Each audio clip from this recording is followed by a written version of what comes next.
I was standing in our kitchen in West Vancouver, 6 months pregnant with twins, holding a grocery list I'd written in perfect American Sign Language notation. My hands were shaking so badly the paper fluttered to the floor. Behind me, my husband Graham's voice cut through the silence.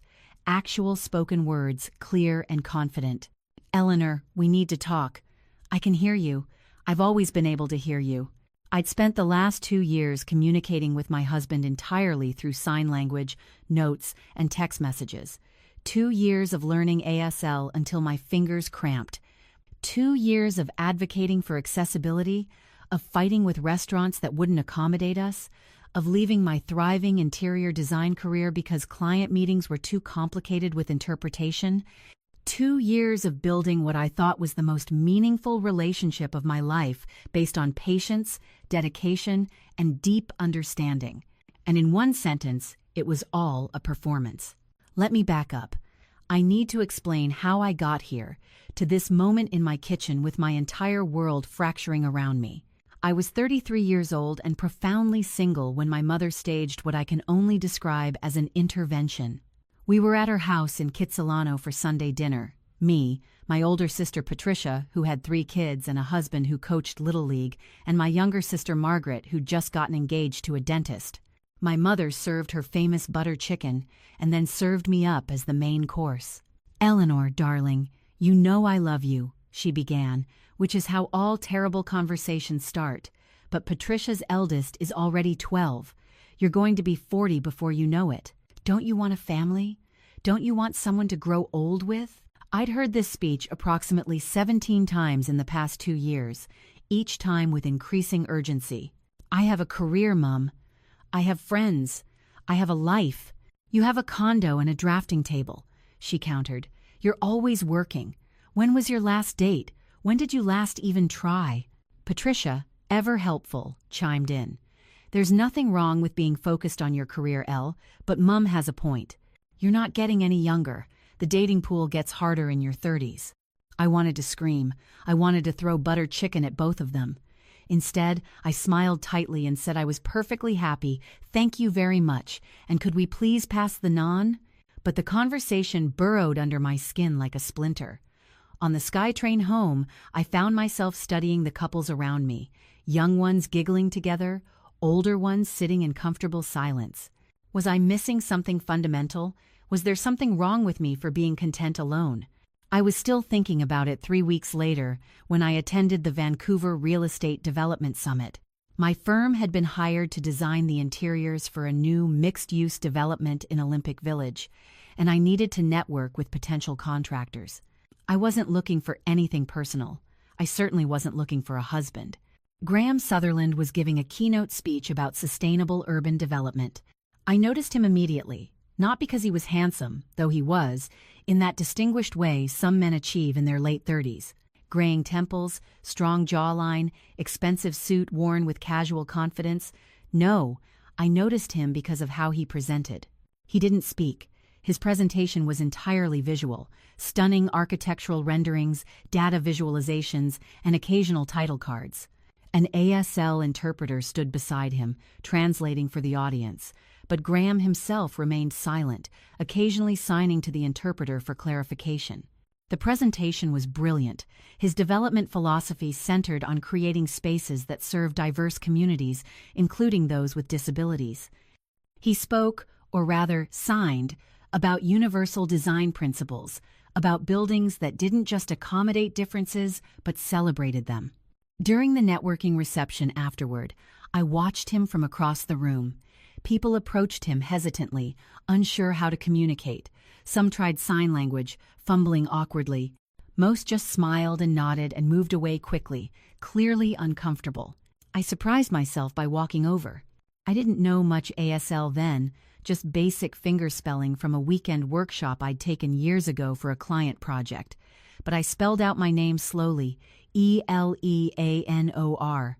Then I pointed to his presentation screen and made a gesture I hoped conveyed approval. Thumbs up, nodding enthusiastically. His face transformed. The polite networking smile became genuine. He fingerspelled his name back, Graham. Then he pulled out his phone and typed, You liked the presentation? Loved it, I typed back. Especially the community integration model. I'm an interior designer.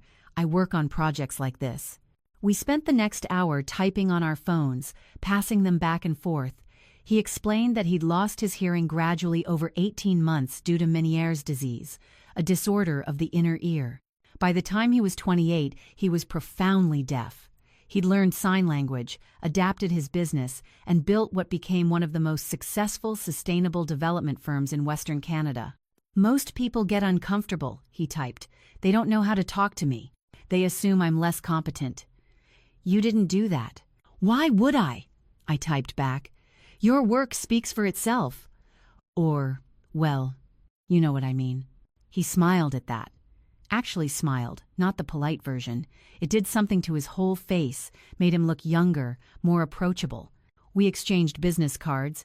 His had an email and text number, no voice phone. Over the next week, we texted constantly. He asked about my design work. I asked about his development projects. The conversation spiraled into everything else: books, travel, family, dreams. It was the easiest communication I'd ever experienced with anyone. No small talk, no performance. Just honest, thoughtful exchanges. 2 weeks after the summit, he texted, "Would you like to have dinner? I know a place with great food and terrible acoustics, so the noise won't bother me at all." That first date was at a small Italian restaurant in Gastown. Loud, crowded, intimate. We sat across from each other, passing phones back and forth like teenagers. Halfway through dinner, I made a decision. I want to learn ASL properly, I typed. I want to talk to you in your language, not make you constantly use your phone. His expression shifted, surprise, then something deeper I couldn't quite read. You don't have to do that, he typed. This works fine. I want to, I insisted. Give me a month. I enrolled in an intensive ASL course at Vancouver Community College. 4 nights a week, 3 hours each session, plus weekend practice groups. I was easily the oldest person in the class, my fingers cramping as I learned the manual alphabet, basic signs, sentence structure. It was humbling and frustrating and wonderful. Graham was patient. He'd video call me and sign slowly, mouthing words so I could see the connection. He'd send me practice videos. He'd praise my progress with exaggerated enthusiasm that made me laugh. By our 5th date, I could have basic conversations, clumsy, slow, but real. The first time I signed "I like you" instead of typing it, he took my hands in his and kissed my knuckles. We sat in his car in the parking lot of the restaurant, and he signed back, "I more than like you." My mother was thrilled, of course. Finally, a boyfriend. Finally, prospects. She didn't care that he was deaf. She cared that he existed. When I brought Graham to Sunday dinner 2 months into dating, she fawned over him, speaking slowly and loudly until I had to remind her he was deaf, not stupid, and could read lips and understand text perfectly well. Patricia was skeptical at first. After dinner, she cornered me in the kitchen. "Elle, are you sure about this? Dating someone with a disability? It's going to be complicated. Have you really thought this through?" "He's not someone with a disability," I said sharply. "He's Graham. He's brilliant and kind and successful. The deafness is just one part of who he is. I just don't want you settling because of Mum's pressure." "I'm not settling. I'm falling in love." And I was. Completely, deeply, irrevocably. Graham was unlike anyone I'd ever dated.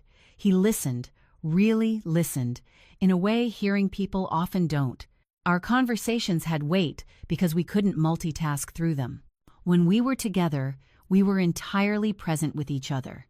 6 months in, he introduced me to his business partner, David, who was also deaf. We met at Graham's office, a beautiful space in Yaletown with floor-to-ceiling windows overlooking False Creek. David was gruff and funny, and he tested my ASL skills mercilessly, signing rapidly about construction logistics until I had to beg him to slow down. After David left, Graham pulled me aside. "He likes you," he signed. "He's never liked anyone I've dated." "How many have there been?" I signed back, curious. His face clouded. "Not many. One serious relationship. It didn't end well." Over the next few months, he told me about Claire. They'd met 2 years after he lost his hearing. She was hearing, like me, and she seemed accepting at first. They dated for 18 months. He thought they were building a life together. Then one night, she told him she couldn't do it anymore. She loved him, but she couldn't imagine a future with someone deaf. She couldn't picture raising children without being able to speak to her partner. She couldn't handle the isolation she felt in their relationship. "She left because I'm deaf," Graham signed, his hands sharp and angry. Everything else was fine, but that one thing, she couldn't accept it. "I'm not her," I signed back firmly. "I know," he signed. "You're different. You learned my language. You adapted. You chose me." I thought I understood what he meant then. I didn't. 9 months into our relationship, Graham asked me to move in with him. He owned a house in West Vancouver with stunning views of the water and the mountains. Modern, accessible, beautiful. I was spending most of my time there anyway. But moving in meant giving up my Fairview condo that was walking distance to my office. It meant a longer commute. Graham suggested I could work from home more, reduce my client-facing hours, focus on the design work I loved without the exhausting meetings and site visits. "You're always complaining about difficult clients," he signed. "What if you went freelance? Took only projects you really want? I can support us both. You don't need to hustle like you have been." It was tempting. I was tired. Burnt out from years of building my business, managing demanding clients, dealing with contractors who dismissed my ideas. The thought of stepping back, of having financial security, of focusing on the creative work instead of the business development, it was seductive. "I don't want to depend on you financially," I signed. "That doesn't feel right." "We're partners," he signed. "What's mine is yours. Besides, I need your help.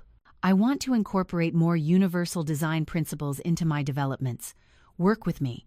Be my in-house design consultant." We compromised.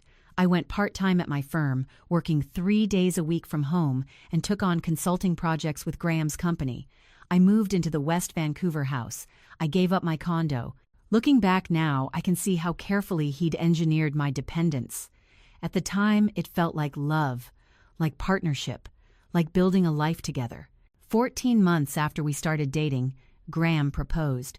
We were on a weekend trip to Tofino, walking on Long Beach at sunset. He'd packed a picnic, wine, cheese, fresh bread from a local bakery. As the sun dipped toward the horizon, painting the sky orange and pink, he knelt in the sand and pulled out a ring. He didn't sign, "Will you marry me?" Instead, he'd learned the words in English and mouthed them carefully, exaggerating each syllable so I could read his lips. "Eleanor, marry me." I cried. Of course I cried. I signed yes and I love you and yes again. We got married 6 months later in a small ceremony at the Museum of Anthropology. 50 guests, half of them deaf, half hearing, with interpreters provided for everyone. It was beautiful. My mother wept. My sisters stood beside me as bridesmaids. Graham's business partner David was his best man. During our vows, I signed in ASL while an interpreter spoke for those who needed it. I promise to always listen, even when words aren't spoken. I promise to build a life with you where neither of us is limited by the world's assumptions about what we can do. I promise to choose you, every day, exactly as you are. Graham signed back, his hands shaking slightly. "You saw me when others looked away. You learned my language when others found it too difficult. You chose to build a life that includes me, not despite who I am, but because of all that I am. I promise to never take that gift for granted." I believed every word. At the time, I thought they were true.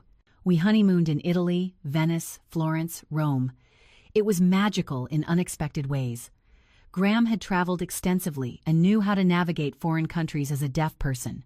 We used phones and translation apps, and we discovered that many Italians were far more comfortable with gesture-based communication than Canadians ever were. We ate incredible food. We visited breathtaking art. We made love in ancient cities and felt like we were the only two people in the world. When we returned to Vancouver, I officially left my firm. Graham wanted me to focus on our life together, on his projects, on eventually starting a family. My partners were disappointed but understanding. They threw me a goodbye party, and I told myself I was making the right choice. I got pregnant 4 months after the wedding. It happened quickly. We weren't even really trying yet, just not preventing. When the test showed 2 lines, I sat in our bathroom with the stick in my hand, terrified and elated in equal measure. I was 34. My mother would be ecstatic. Graham would be thrilled. I walked downstairs to where he was working in his home office, monitoring a construction site via video. I held up the test. He looked at it, then at me, and his face broke into the widest smile I'd ever seen. "We're having a baby?" he signed. "We're having a baby," I signed back. He pulled me into his lap and held me, and I felt his chest moving like he was laughing or crying or both. I'd never felt more loved in my entire life. The pregnancy was complicated from the start. At 8 weeks, the ultrasound revealed twins. At 12 weeks, I developed gestational diabetes. At 16 weeks, I was put on modified bed rest due to threatened early labor. By 20 weeks, I'd gained 40 pounds and could barely walk without ankle swelling. Graham was devoted. He worked from home more. He hired a meal delivery service. He drove me to every doctor's appointment. He rubbed my feet at night and brought me herbal tea and set up the nursery with the care of an architect planning a cathedral. But I was isolated. My old colleagues rarely called anymore. I'd left the firm, and we no longer shared daily projects. My friends from college were busy with their own lives. My sisters visited, but Patricia's kids had activities, and Margaret was planning her wedding. I spent my days on the couch, reading pregnancy books and scrolling through parenting forums and feeling increasingly disconnected from my old life. Graham was attentive, but he was also busy. His company had 3 major projects running simultaneously. He'd leave for site visits early in the morning and return late at night. We'd have dinner together, me signing about the baby's kicking, him signing about contractor problems, and then he'd retreat to his office to catch up on work. I tried not to feel lonely. I tried to remember that this was temporary, that once the babies came, life would be full and chaotic and wonderful. I tried to focus on how lucky I was to have a partner who was financially stable and committed and excited about becoming a father. But some nights, lying in bed while Graham slept beside me, I'd wonder what my life would have been like if I'd never gone to that conference, if I'd never met him. If I'd stayed single and focused on my career like I'd planned, I felt guilty for even thinking it. At 24 weeks, my doctor recommended I stop working entirely. The babies were growing well, but I was exhausted, and the risk of early labor was too high. Graham agreed immediately. He'd handle everything. I just needed to focus on staying healthy. So I stopped. Stopped working, stopped checking emails, stopped pretending I was contributing anything beyond growing 2 humans inside my body. My world narrowed to our house, our bedroom, our couch, Graham, my doctor, my body, and the babies. I was 6 months pregnant when everything shattered. It was a Tuesday morning. I'd gotten up to make breakfast, granola with yogurt and fresh berries, decaf coffee, the same thing I ate every morning. Graham had left early for a site inspection. The house was quiet except for the hum of the refrigerator and the distant sound of a lawnmower from a neighbor's yard. I was writing a grocery list on the whiteboard we kept on the fridge. I'd gotten used to writing everything down, planning ahead, staying organized. I wrote, milk, eggs, bread, chicken, spinach. And then I heard it. The front door opening. Graham's footsteps in the hallway. His voice clear and precise. "Eleanor, are you home?" His voice. I stood frozen, marker in hand, staring at the whiteboard. Maybe I'd imagined it. Pregnancy brain. Hormones. I'd been sleeping poorly for weeks. Maybe I'd hallucinated. Then he walked into the kitchen, phone to his ear, speaking. "Yeah, I'll review the budget this afternoon. Tell them we need a 30-day extension on the permits." "No, that's not negotiable. I have to go. I'll call you back." He ended the call. He looked at me. For 3 seconds, we stared at each other. Then I found my voice. "What? What are you doing?" "Eleanor," he started. "You're talking," I said, and my voice sounded strange, high-pitched and sharp. "You're on the phone. You're speaking." He set his phone down on the counter carefully. "I can explain." "Explain what?" I was shouting now, my heart pounding so hard I could feel it in my throat. Explain that you're not deaf? Explain that you've been lying to me for 2 years? I wasn't lying, he said. His voice was deep, cultured, the voice of someone educated and confident, the voice of a stranger. Not exactly, it's complicated. Don't you dare, I said. My hands were shaking so badly I dropped the marker. It clattered across the tile floor. Don't you dare tell me it's complicated. You let me learn sign language. You let me change my entire life. You let me believe. I couldn't finish. The enormity of it was crushing me. Everything had been a lie. I lost my hearing, he said quickly. That part was true. The Meniere's disease, the gradual hearing loss, that all happened. But I got treatment, cochlear implant surgery 2 years ago, before I met you. It restored most of my hearing. I can hear almost everything now. Then why? I demanded. Why keep pretending? Why let me learn ASL? Why marry me thinking you were deaf? His face crumpled. For the first time since I'd known him, he looked small. Because of Claire, your ex-girlfriend? She left me because I was deaf, he said. We'd been together 1.5 years.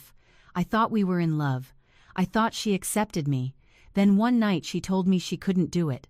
She couldn't imagine her life with someone who couldn't hear. She said she'd tried, but she just couldn't picture raising kids that way, growing old that way. She left because of my disability. So you got the implant, I said slowly. I got the implant. And 6 months later, I met someone new at a business conference. Beautiful woman, very interested, very charming. We dated for 2 months before I realized she'd looked up my net worth online. She wasn't interested in me. She was interested in Graham Sutherland, successful developer, millionaire, the money. So you started pretending to be deaf again to test people, to see if they were, what, good enough? To see if they were real, he said desperately. Don't you understand? Claire left because I had a disability. Sarah only wanted me because I had money. I needed to know if someone could love me for who I actually am. For me, not for what I can do or what I can provide. But you lied, I said. You've been lying to me every single day for 2 years. You watched me struggle to learn sign language. You watched me give up my career. You watched me... My voice broke. I pressed my hands to my stomach, feeling the babies shift and kick inside me. You let me marry you thinking you were deaf, I whispered. You let me get pregnant thinking our children would have a deaf father, that I'd need to teach them ASL from birth, that our whole lives would be built around accommodating your disability.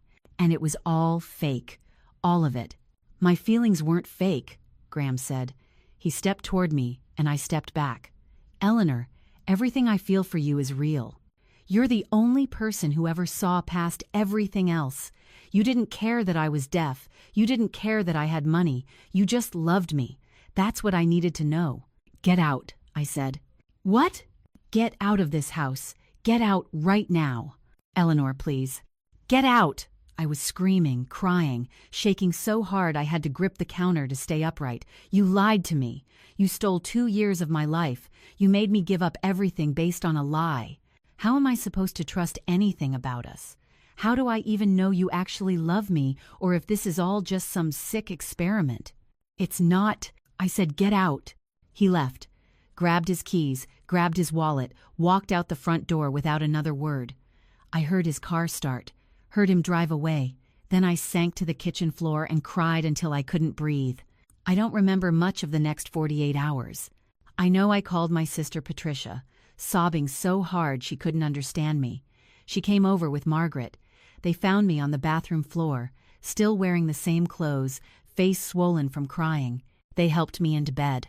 They brought me water and crackers and sat with me while I told them everything. He lied, Patricia kept saying. That son of a bitch lied to you. But Margaret, ever the peacemaker, asked quietly, did he ever say he couldn't hear? Did he ever explicitly claim to be deaf? I thought about it, tried to remember our first conversation, our first dates, the early months. He'd never said, I am deaf. He'd said he'd lost his hearing to Meniere's disease. He'd used sign language. He'd acted like someone who couldn't hear. But had he ever actually claimed it in words? He lied by omission, Patricia said firmly. Same thing. The calls and texts started that evening. Graham tried everything. Voice calls, I didn't answer. Text messages, I didn't respond. Signed video messages, I deleted without watching. He left notes at the door. He sent flowers with cards begging me to talk to him. I refused. I couldn't. Every time I thought about facing him, about hearing his voice, about acknowledging that the past 2 years had been built on deception, I felt like I was drowning. My doctor was concerned. The stress was affecting the babies. My blood pressure spiked. I developed symptoms of pre-eclampsia. At 28 weeks, I was hospitalized for monitoring. Graham showed up at the hospital. Patricia literally blocked the door to my room. She doesn't want to see you, she told him. I just need to explain, he pleaded. I need to make her understand. You lied to my sister for 2 years. There's nothing to understand. I love her, he said. I love her more than anything. Please. The babies are her priority right now, Patricia cut him off. Not you, leave. He left an envelope with the nurse. Inside was a handwritten letter, pages and pages of explanation, apology, justification. I read it once and then tore it up. I spent 3 days in the hospital before my blood pressure stabilized enough to go home. Patricia and Margaret took turns staying with me.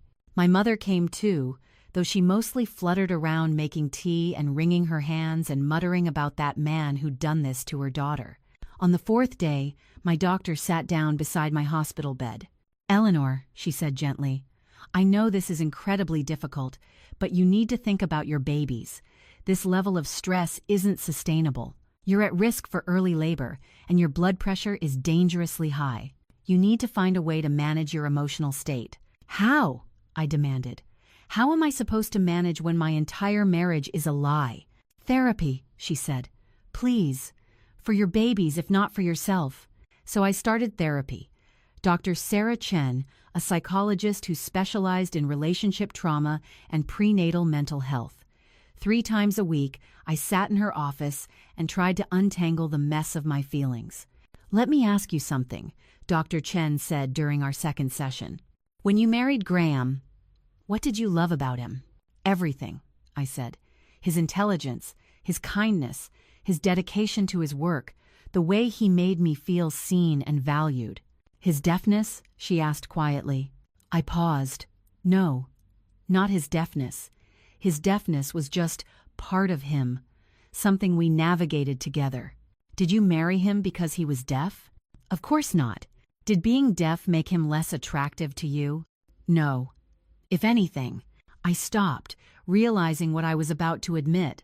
If anything, it made him more attractive. It made him safe. Safe how? And there it was, the truth I'd been avoiding. My mother spent 2 years telling me I was too picky, too career-focused, too intimidating to men, I said slowly. She said I needed to be more accommodating, more flexible, more willing to compromise. When I met Graham, he felt like the opposite of all those awful dates with insecure men who were threatened by my success. He didn't care about any of that. He just needed me. My help, my patience, my willingness to adapt. It felt good to be needed like that. Dr. Chen leaned forward. Eleanor, do you think maybe you used Graham's deafness as much as he used you? I wanted to argue. I wanted to say it was different, that I'd done nothing wrong, that I was the victim here. But she was right. I married him partly because he was deaf, I admitted, because it made me feel valuable, because it meant I was adapting for him, not the other way around, because it gave me a reason for changing my life that wasn't about being afraid of ending up alone. We sat in silence for a long moment. That doesn't excuse what he did, Dr. Chen said finally. He lied to you. He manipulated you. Those things are real and serious. But it might help to recognize that your relationship was more complicated than liar and victim. You both went into this marriage with your own reasons, your own needs, your own partial truths. Over the next month, I started to piece together a fuller picture. Graham had been deeply traumatized by Claire leaving. He'd internalized the belief that people would only reject him for his disability or use him for his money, nothing in between. So he'd created a test, An elaborate, years-long test to find someone who would love him despite perceived limitations. And I had failed my mother's test, the test of being married by 35, of being settled and stable and conventional.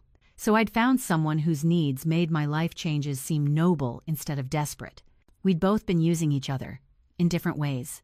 At 30 weeks pregnant, I finally agreed to meet Graham for a conversation. We met at a neutral location, a coffee shop near the hospital. Patricia insisted on coming and sitting at a nearby table, just in case. Graham looked terrible. He'd lost weight. His hair was unkempt. He had circles under his eyes that suggested he hadn't slept in weeks. We sat across from each other in silence for a long moment. Then he started talking. "I know what I did was wrong," he said quietly. "I know I hurt you in ways I can never fully repair. I let you change your entire life based on a lie. I stole your agency to make informed choices. I was so focused on protecting myself from being hurt again that I hurt you instead." "Yes," I said. "You did. But I need you to know that my feelings for you were never a lie. Everything I told you about loving you, about wanting to build a life with you, about being grateful for who you are, all of that was true. The only lie was about my hearing. That's not a small lie, Graham." I know. He rubbed his face with both hands. "Claire destroyed me. When she left, she said she loved me, but she couldn't be with someone deaf. Do you understand how that feels? To have someone say, 'I love you,' but not enough to deal with this part of you. It made me hate myself. Made me hate the disability that defined me in everyone else's eyes. So you got the cochlear implant." I got the implant. And then I tried dating again, as someone who could hear, and the first person I met only cared about my money. I felt like there was no version of myself that someone could actually love for me. Either I was too broken, or I was just a wallet. "So you created a test," I said. "I created a test. I needed to know if someone could see past both things, past the disability and past the money. I needed to know if someone would choose me, Graham, just as a person. But I didn't know who Graham actually was," I pointed out. "I thought Graham was deaf. I thought I was choosing someone who needed me to adapt and accommodate. Was that the real you?" He flinched. "That's the question I can't answer, because I don't know anymore. I spent so long pretending that I don't know which parts of me are real." I took a sip of my decaf latte. The babies were kicking, both of them. A rolling wave of movement across my belly. Graham's eyes tracked the movement. "Can I?" He hesitated. "Can I feel them?" I should have said no. I should have maintained boundaries. But I was tired and pregnant, and these were his children too. No matter how betrayed I felt, I took his hand and placed it on my stomach. The babies kicked against his palm, his face transformed, wonder and sadness and love all mixed together. A tear rolled down his cheek. "They're real," he whispered. "Our babies are real." "Yes," I said. "They're real. And they deserve parents who are honest with each other. They deserve a foundation that isn't built on lies."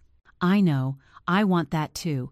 Eleanor, I will do anything to earn back your trust. Couples therapy, individual therapy, whatever you need. I will prove to you every single day for the rest of my life that I love you. The real you. Not because you learned sign language or gave up your career or adapted to my needs, but because you're brilliant and strong and compassionate, and you make me want to be better than I am." I looked at him for a long moment, tried to see past my anger and hurt to the person underneath. Was there anything salvageable here? Anything worth fighting for? "I need time," I said finally. "I need space to figure out who I am outside of being your wife, outside of being the person who accommodated your disability. I need to know if I can trust you again, and I can't do that while we're living together." "Okay," he said immediately. "Okay, whatever you need. I'll stay somewhere else. I'll give you all the space you want. Just, please don't give up on us completely. Please give us a chance to rebuild." I didn't promise him anything, but I didn't say no either. We started couples therapy 2 weeks later. Dr. Chen referred us to Dr. James Okafor, a psychologist who specialized in relational trauma and rebuilding trust. 3 times a week, Graham and I sat in his office and worked through the wreckage of our marriage. "It was brutal, Doctor," Okafor didn't let either of us hide behind excuses or justifications. He made Graham articulate exactly how he'd manipulated me, the deliberate choices he'd made, the moments he could have told me the truth but didn't. He made me acknowledge my own complicity, the ways I'd used Graham's disability to feel needed, the ways I'd avoided dealing with my own fears about aging and being alone. "You both entered this marriage with unresolved trauma," Dr. Okafor said. "Graham's trauma around rejection and Claire's abandonment, Eleanor's trauma around family pressure and feeling not good enough as you were. You found each other at a moment when you both needed validation, and you each provided it in dysfunctional ways. So what do we do now?" I asked.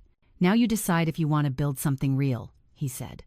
"Not based on tests or needs or fear, based on honest knowledge of who each other actually is, flaws and all. That takes time. That takes vulnerability. And there's no guarantee it will work." Graham moved into a hotel downtown. He came to every therapy session. He called every morning to check on me and the babies. Voice calls now, his actual voice, which I was slowly getting used to. He sent me articles about postpartum planning and baby gear recommendations. He asked permission before showing up at the house, and he left immediately when I asked him to. Slowly, incrementally, I started to see him as a real person instead of as my betrayer. He was flawed and traumatized and had made terrible choices. But he was also genuinely remorseful, willing to do the work, committed to change. At 32 weeks, I let him come to a doctor's appointment. We saw the babies on the ultrasound, 2 girls, healthy and active. The doctor said they were measuring well, and if I could make it to 36 weeks, we'd be in good shape. Graham cried watching the screen, reached for my hand. I let him hold it. At 34 weeks, I agreed to try a mediated conversation at home. Graham came over with dinner from my favorite Thai place. We sat at the kitchen table, the same table where everything had exploded, and talked. "Tell me about the cochlear implant," I said. "I want to understand the medical reality." He explained the surgery, the recovery, the activation process, how it wasn't like flipping a switch. His brain had to relearn how to process sound, how some sounds were still difficult, especially in crowded spaces, how he still used lip reading sometimes, and how he'd kept up with ASL because it was genuinely easier in some contexts. "Can you take it off?" I asked. He showed me the external processor behind his ear, removed it. Instantly, he couldn't hear me. I signed, "Can you hear me now?" He shook his head. I signed, "This is what I thought our life would always be like." He put the processor back on. "I'm sorry. I'm so sorry you made all those changes thinking this was permanent." "I don't regret learning ASL," I admitted. "I love sign language. I love being able to communicate in a different way. I just wish I'd known I was learning it by choice, not out of necessity." "Is there anything else?" he asked. "Anything else you need to know about me, the real me?" So I asked questions. About his childhood, only child. Parents died in a car accident when he was 25. About his business started small, got lucky with one development, built from there. About his wealth, comfortable but not billionaire level. The house and lifestyle were sustainable, but he did have to work. About his friendships, mostly colleagues, a few close friends from college who knew the truth about his hearing. "David knows," I realized. "Your business partner. He's actually deaf, but he knows you're not. He knows. He's the one who encouraged me to tell you after the first month. He said I was playing with fire." He was right. I asked about other women he'd dated. There had been 2 between Claire and me, both brief. Both ended when he realized they were either uncomfortable with his disability or too interested in his money. "Why did you think I was different?" I asked. "Because you looked annoyed when you first approached me at that conference," he said. "Not pitying, not curious, annoyed. Like you were irritated that people were avoiding me because of something as stupid as not being able to hear. You treated me like a person immediately, not a tragedy or a curiosity. And then you decided to learn ASL, not because I asked, but because you wanted to communicate better. You took initiative. You made choices. You didn't wait for me to accommodate you.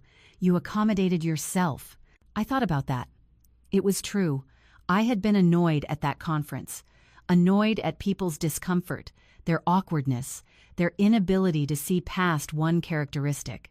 I think I might have been overcompensating, I admitted, proving I wasn't like them, proving I was better, more accepting, more willing to adapt.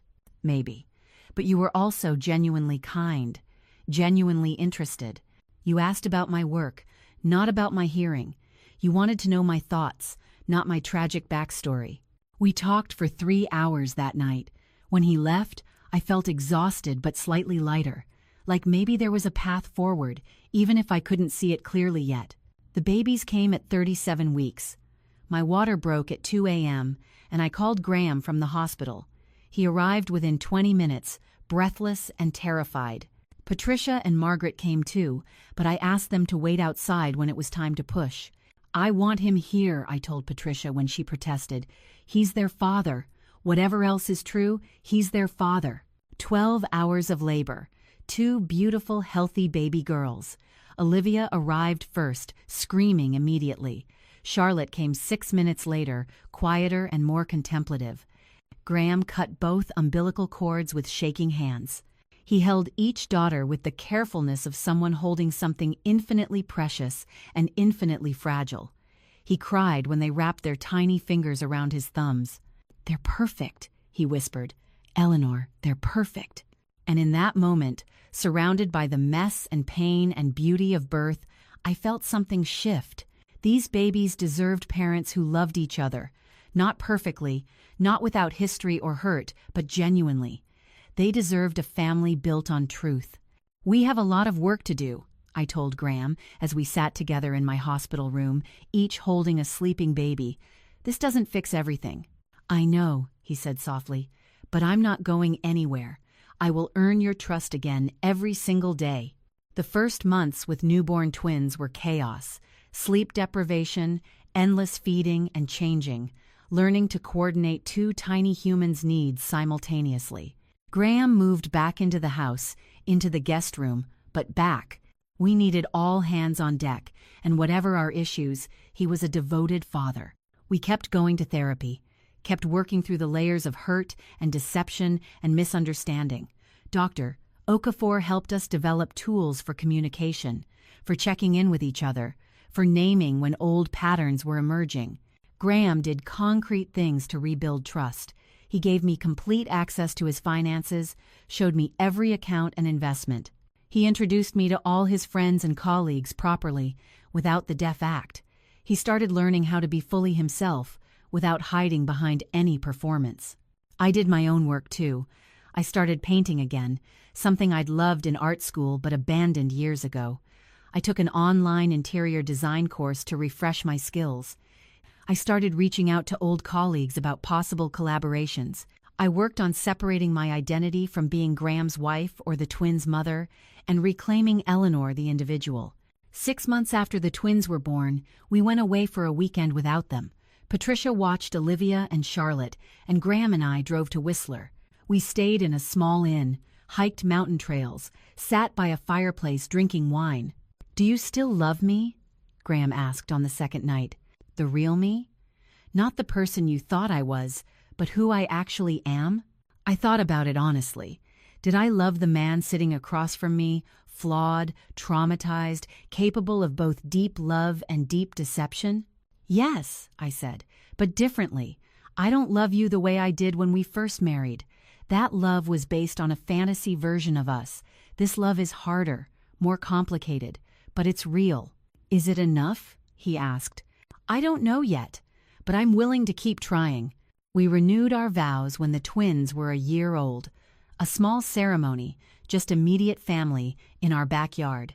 This time, there were no interpreters, no sign language, just Graham's voice, clear and steady, saying, "Eleanor, I stand before you today as myself, imperfect, flawed, but entirely honest.